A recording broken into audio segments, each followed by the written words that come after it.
Bonsoir. Soyez les bienvenus pour cette nouvelle étape dans notre découverte du livre de l'Apocalypse. Vous vous souvenez sans doute que dans l'une des 7 lettres écrites aux églises d'Asie, celle de Thyatire, Dieu disait « Je suis celui qui sonde les reins et les cœurs. Je rendrai à chacun de vous selon ses œuvres. » La dernière fois, en lisant la scène du trône céleste, nous avons remarqué que l'apôtre Jean décrivait cette scène en utilisant des textes tirés des prophètes Ézéchiel, Ésaïe et Daniel. C'est vrai que dans le prophète Daniel, la scène des trônes est une scène de jugement, où des juges prennent place, des livres sont ouverts et un verdict est prononcé. Mais la scène du trône que nous avons lue dans le chapitre 4 de l'Apocalypse n'est pas une scène de jugement, vous vous en souvenez. C'est une scène d'adoration. On adore Dieu parce qu'il est créateur. Et cette scène, elle introduit toute la vision des 7 sceaux. Nous l'avons remarqué aussi.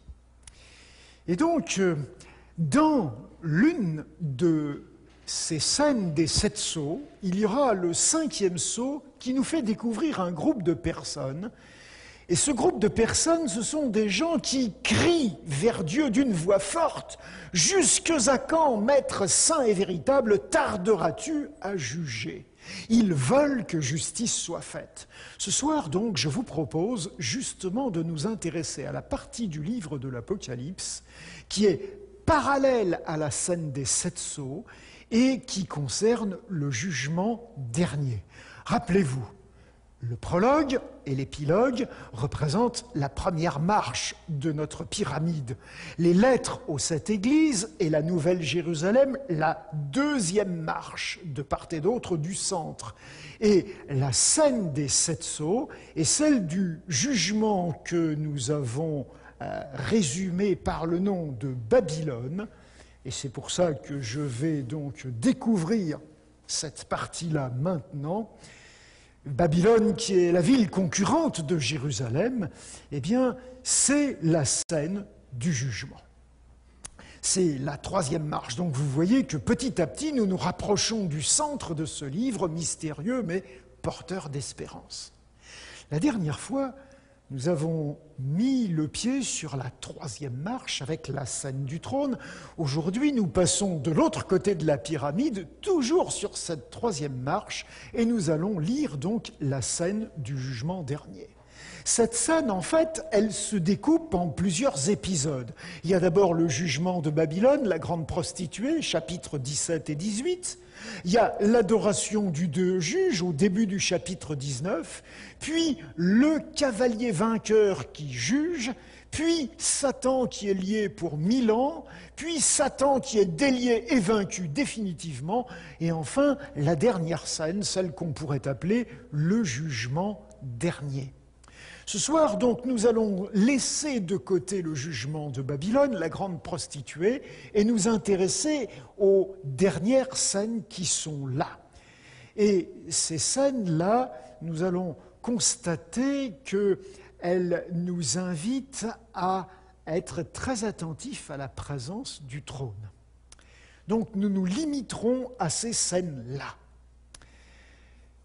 Quand je lis le texte, je remarque au début de cette scène que le texte nous remet dans l'ambiance que nous avions découvert avec le trône. Les 24 anciens, les 4 êtres vivants se prosternèrent et adorèrent Dieu assis sur son trône en disant « Amen, Alléluia ». Et une voix sortit du trône en disant « Louez notre Dieu, vous tous ses serviteurs, vous qui le craignez, petits et grands ». Et puis, nous avons là encore donc cette voix qui continue, et j'entendis comme la voix d'une foule nombreuse, comme un bruit de grosses eaux, et comme un bruit de fort tonnerre qui disait « Alléluia, car le Seigneur notre Dieu Tout-Puissant est entré dans son règne ». Cette description, en fait, nous rappelle que ce que nous avons lu au chapitre 4. Nous y retrouvons les 24 anciens, les 4 êtres vivants, Dieu assis sur son trône, la voix qui sort du trône, et puis tous les serviteurs de Dieu, qu'ils soient célestes ou terrestres, qui forment une grande chorale puissante pour adorer. Cette nouvelle étape de la liturgie céleste a commencé parce que Dieu a jugé Babylone. Et le texte nous dit que de cette façon-là, il a vengé le sang de ses serviteurs en leur demandant de la main de cette grande prostituée. De cette manière, l'apôtre Jean nous fait comprendre que le jugement divin, c'est d'abord la condamnation de ceux qui ont fait des victimes. Mettez-vous un instant dans la peau d'une victime. Par exemple, de la victime d'un attentat. Cette personne est blessée gravement, elle a perdu un parent ou un être cher, ou se retrouve estropiée pour le reste de ses jours. Et quand on vit dans une telle situation, on réclame justice. On souhaite un jugement, une condamnation de ceux qui sont responsables de ce drame. Or, il est très important de remarquer que Dieu, dans l'Apocalypse, juge d'abord parce qu'il s'intéresse au sort des victimes, parce qu'il veut satisfaire leurs besoins de justice. Il sait que très souvent les humains sont victimes. Personne d'entre nous n'a demandé à naître et à vivre les atrocités qui se commettent sur cette terre. Tous, nous avons besoin que justice soit faite. Tous, nous devrions regarder le jugement dernier comme un moment crucial où les victimes vont recevoir justice.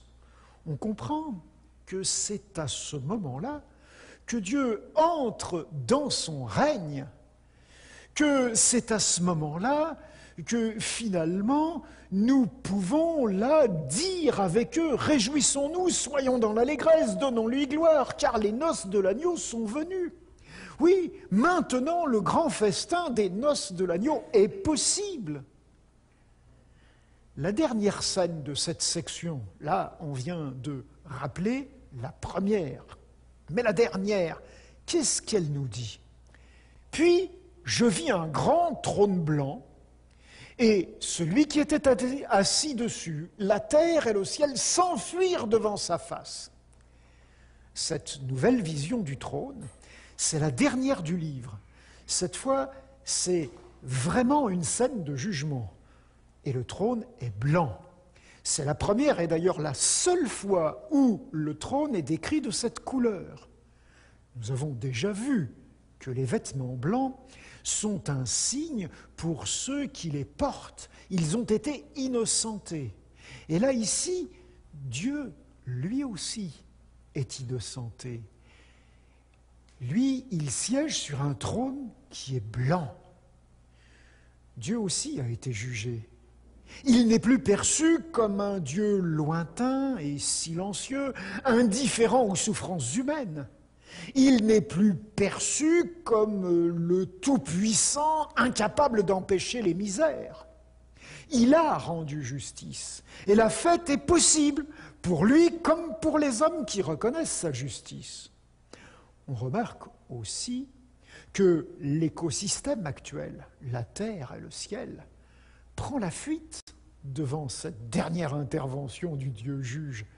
C'est le signe que ceux qui se sont emparés du pouvoir sur cet écosystème reconnaissent leur culpabilité, leur responsabilité dans toutes les misères que les humains ont subies tout au long de leur histoire.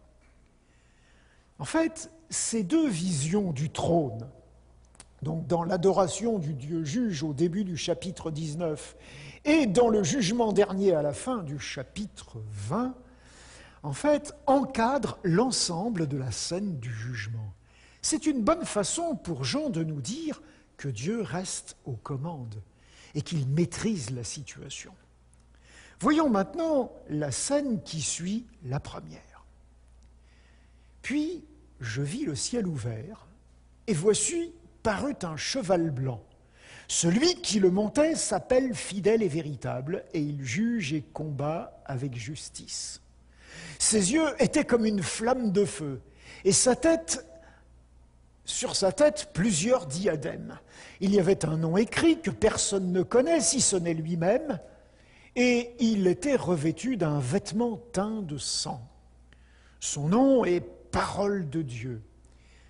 Les armées qui sont dans le ciel le suivaient sur des chevaux blancs, revêtus d'un fin lin blanc, pur. De sa bouche sortait une épée aiguë pour frapper les nations, et il les pètera avec une verge de fer. Il foulera la cuve de l'ardente colère du Dieu Tout-Puissant. Il avait sur son vêtement et sur sa cuisse un nom écrit « Roi des rois et Seigneur des seigneurs ». Ce cavalier qui chevauche un cheval blanc est sans conteste Jésus, le Christ. Vous avez remarqué, il s'appelle Fidèle et Véritable, comme l'était le témoin qui écrivait à l'église de Laodicée. Il a un vêtement taché de sang, qui rappelle que Jésus est mort pour les humains. Il s'appelle la Parole de Dieu, le Roi des rois, le Seigneur des seigneurs. Il vient du ciel ouvert. Il est à la tête d'une armée céleste qui va affronter et vaincre. Pas donc d'hésitation du tout à propos de l'identité de ce cavalier. Mais poursuivons notre lecture. Je vis un ange qui se tenait dans le soleil, et il cria d'une voix forte, disant à tous les oiseaux qui volaient par le milieu du ciel, « Venez, rassemblez-vous pour le grand festin de Dieu, afin de manger la chair des rois, la chair des chefs militaires, la chair des puissants, la chair des chevaux et de ceux qui les montent, la chair de tous, libres et esclaves, petits et grands. » La terre est nettoyée par des charognards. Ce festin des oiseaux de proie, de ces charognards, nous paraît horrible. Mais il est là pour éviter la contamination que des cadavres en décomposition peuvent entraîner. Moi, je l'ai vu, je l'ai expérimenté. Lorsqu'il y a presque 40 ans, je travaillais en Afrique subsaharienne. J'ai vu abattre les animaux de boucherie en plein air, sur la place publique, au centre de la ville, en pleine chaleur du jour. Heureusement, tout autour, il y avait des charognards, et ils accomplissaient leur tâche de nettoyage à la perfection. Rappelez-vous, Jean ne vivait pas dans une société industrialisée comme la nôtre, avec des services de collecte des ordures, d'incinération des déchets ou de systèmes de recyclage.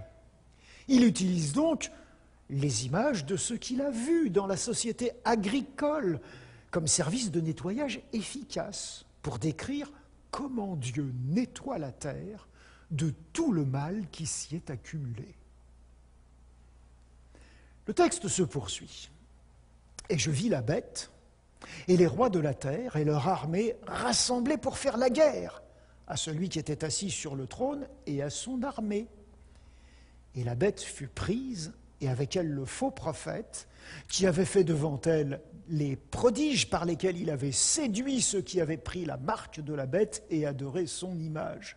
Ils furent tous les deux jetés vivants dans l'étang de feu et de soufre.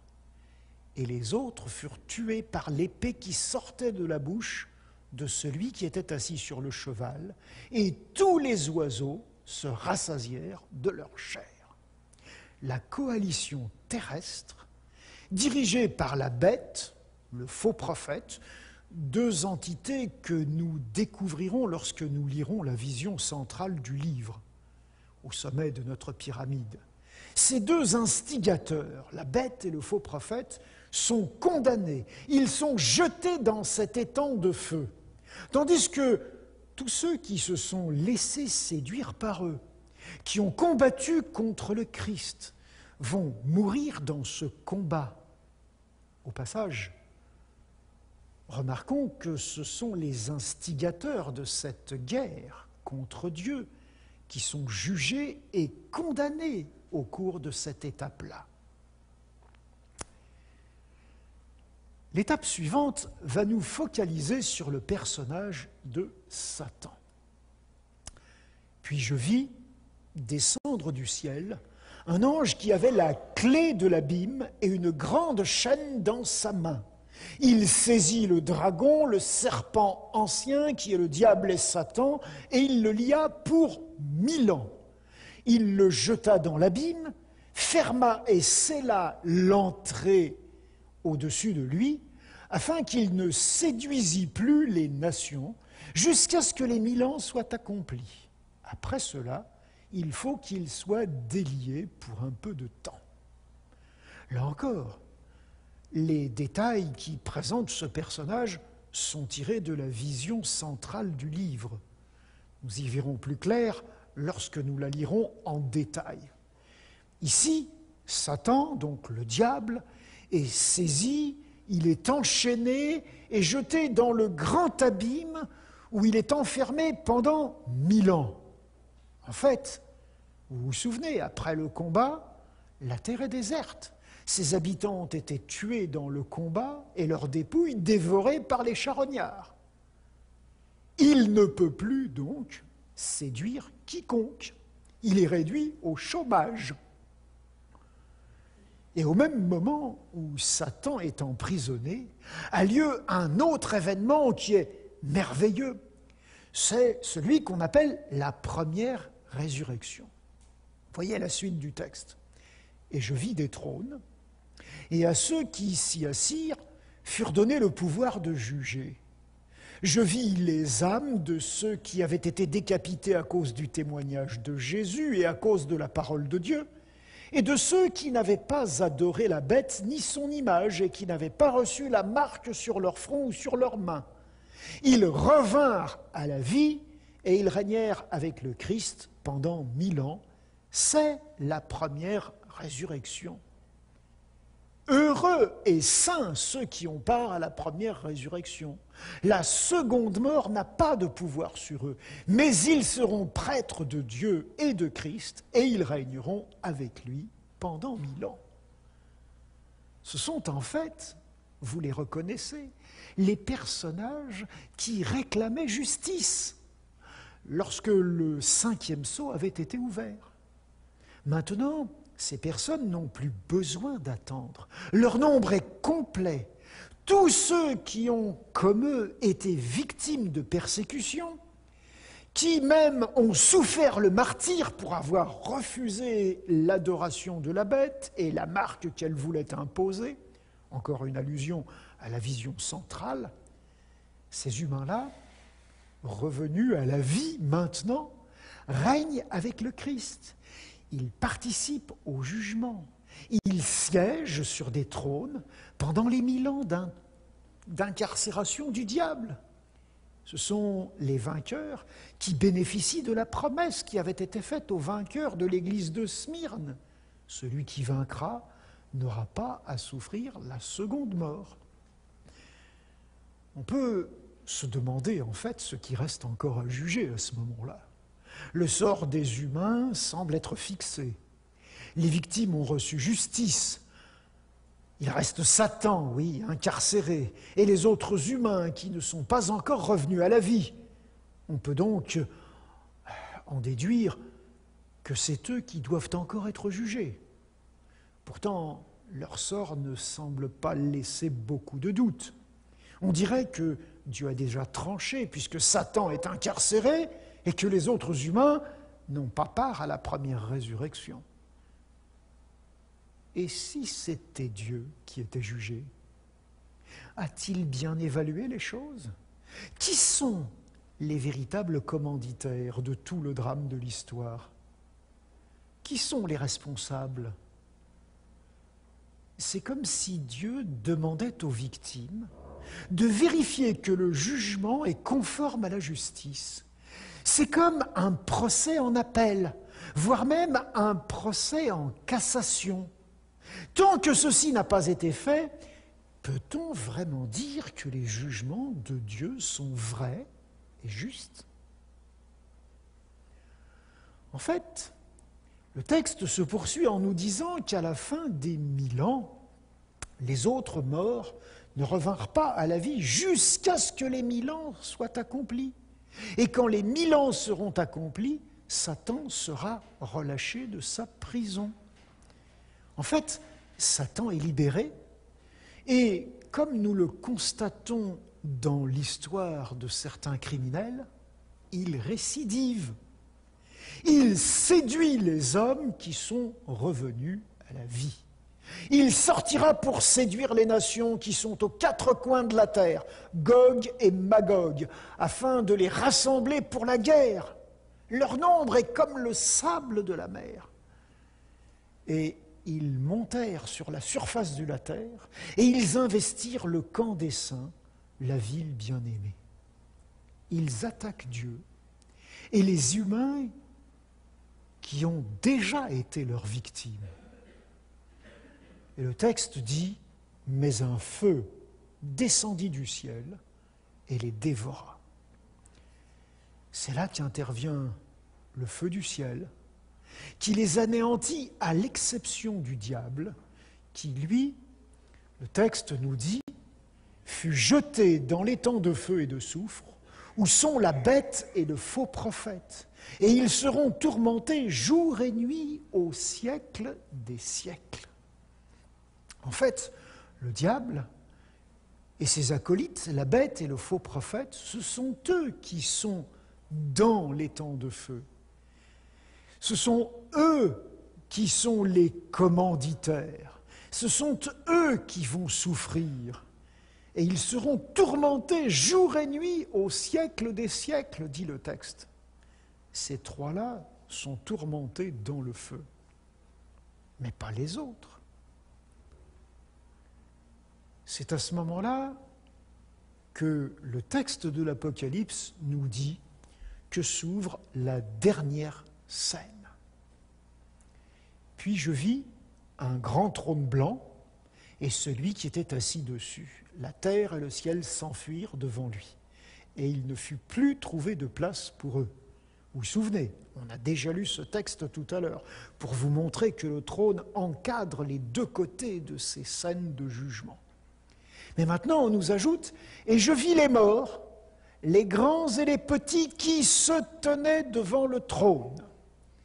Des livres furent ouverts, et un autre livre fut ouvert, le livre de vie.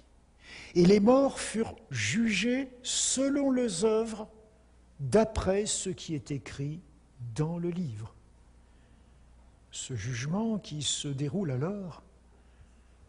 alors qu'il y a plus de place dans l'univers pour le ciel et pour la terre, où il n'y a plus de frontières et de séparation, où tout est devenu, en fait, devant Dieu, tout est clair. Tous ces humains anéantis par le feu lors du dernier conflit sont morts. Ils sont jugés en restant morts, donc par contumace. Ils sont jugés parce qu'ils n'ont pas été seulement victimes sur la terre, ils ont aussi été bourreaux. Ils ont leur part de responsabilité dans les souffrances qui ont été endurées. Ils sont jugés selon leurs œuvres, telles qu'elles ont été répertoriées dans les livres. C'est une image qui est empruntée au livre de Daniel pour montrer que le jugement ne se fait pas sur des impressions, mais sur des faits avérés. Et le texte se poursuit en nous disant ceci. La mer rendit les morts qui étaient en elle. La mer et le séjour des morts rendirent les morts qui étaient en eux. Et chacun fut jugé selon ses œuvres. Aucun mort n'échappe à ce jugement. Même ceux qui sont morts en mer et qui n'ont pas eu de sépulture. Là, il faut être maintenant attentif à la conclusion de ce jugement dernier. La mort et le séjour des morts furent jetés dans l'étang de feu. C'est la seconde mort, l'étang de feu. Quiconque ne fut pas trouvé écrit dans le livre de vie fut jeté dans l'étang de feu. En fait, la cour d'appel et la cour de cassation même se sont prononcées. Dieu a bien jugé. Il est complètement innocent de tout soupçon et de toute responsabilité dans la mort de ceux qui ont combattu contre lui et contre ceux qui se sont confiés en lui. La mort peut donc disparaître. Ainsi, dans le nouveau ciel et la nouvelle terre, il n'y aura plus de mort. Le séjour des morts peut aussi être jeté. Le séjour des morts est une image pour dire que les morts ne sont pas oubliés. Cela ne veut pas dire qu'ils vivent ailleurs, mais qu'ils partagent une condition provisoire qui va disparaître. Et c'est suite au verdict du jugement dernier qu'elle disparaît. L'étang de feu est, en quelque sorte, une énorme poubelle où sont jetés définitivement la mort, le séjour des morts, tous les morts qui sont morts pour la deuxième fois lors du dernier conflit qui a suivi la seconde résurrection sont aussi jetés dans cette poubelle. Pour eux, pas de souffrance particulière supplémentaire, puisque quand ils y sont jetés, ils sont déjà morts. La seconde mort, elle est définitive. Elle n'est pas une vie de souffrance sans fin. Elle n'a rien à voir avec l'enfer tel que les traditions humaines l'ont imaginé et l'ont fait pénétrer aussi dans nos inconscients. C'est la bonne nouvelle du jugement. La mort, c'est fini. Il n'y a plus que la vie pour toujours, la vie avec Dieu, la vie avec le Christ, une vie complètement dirigée par l'amour, une vie de paix, de joie. C'est vraiment le moment de faire la fête. Heureux, va nous dire ce passage, et saints ceux qui ont part à la première résurrection. La seconde mort n'a pas de pouvoir sur eux. Cette grande fête, l'Apocalypse l'appelle le festin des noces de l'agneau. Nous y sommes tous invités. Et le texte a même une béatitude pour cela. Heureux ceux qui sont appelés au festin des noces de l'agneau. Alors ce soir, on fait la fête, par anticipation. Vous êtes partants? En tout cas, moi je ne voudrais pour rien au monde manquer une telle fête. Alors, je vous souhaite une bonne fête et une bonne fin de soirée.